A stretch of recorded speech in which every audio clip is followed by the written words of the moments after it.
Hello and welcome to my video. In this video, I'm going to be covering some essential skills on taking care of a newborn. I am a dad of a 4-year-old and 2-year-old, and my wife and I, we are now having our third child.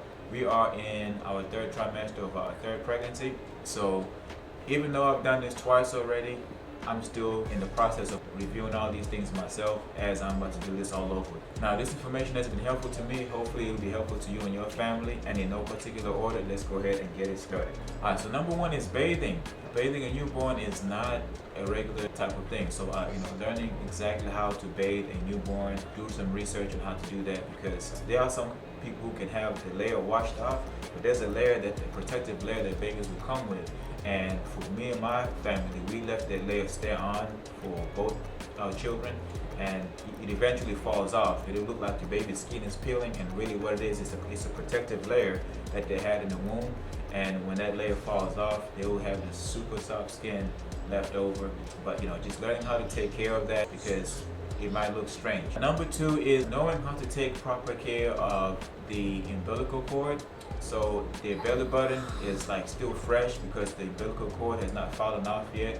And so whatever it is that your healthcare provider shares with you, whether it's using alcohol or using some sort of medical ointments, is you want to just make sure you're not putting any water on it and let it heal, and eventually it will just fall off. So learning to take good care of that. And also, number two, if you have any sons where you might have had a circumcision, right? Learning how to take proper care of that. That's something that you might have to think about ahead of time before it actually gets here. Number three is dressing the baby.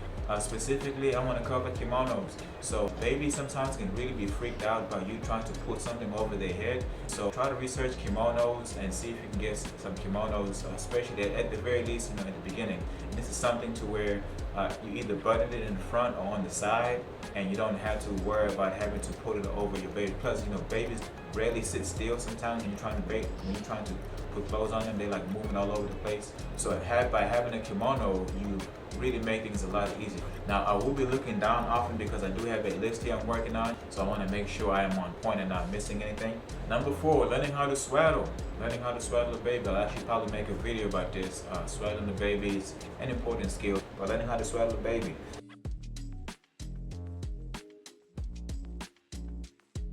Changing a diaper under 5 minutes. You want to be able to change a diaper. Of course, the shorter the better, but changing a diaper with newborn, as I was saying earlier, babies rarely sit still. Those legs might be kicking a lot, and so learning how to change a diaper as quickly as possible would be very helpful.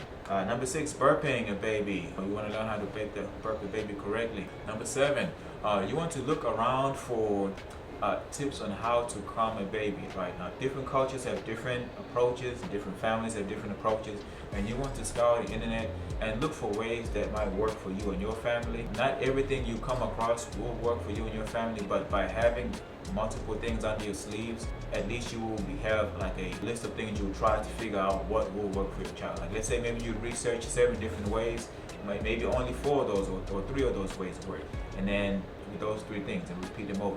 And even if they work, they might not work every time. You might just have a 70 to 75% or 85% success rate every time, but that's pretty good, right?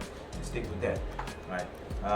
Number 8, installing a car seat. I think they said about 30 to 40% of car seats are not installed correctly. Baby. So learning how to install the car seat in a proper manner, is very important as well. I'll probably make a video about that because we have 2 vehicles in 2 different ways. And number 9 is baby CPR. Hopefully you take a birthing class, a birthing boot camp of some sort, and a lot of times they will go through certain things that will help out. Now, hopefully you will never need this skill, but it's always best to have it and not need it than to need it and not have it, right? So learning baby CPR is a good thing to have under your sleeve just in case.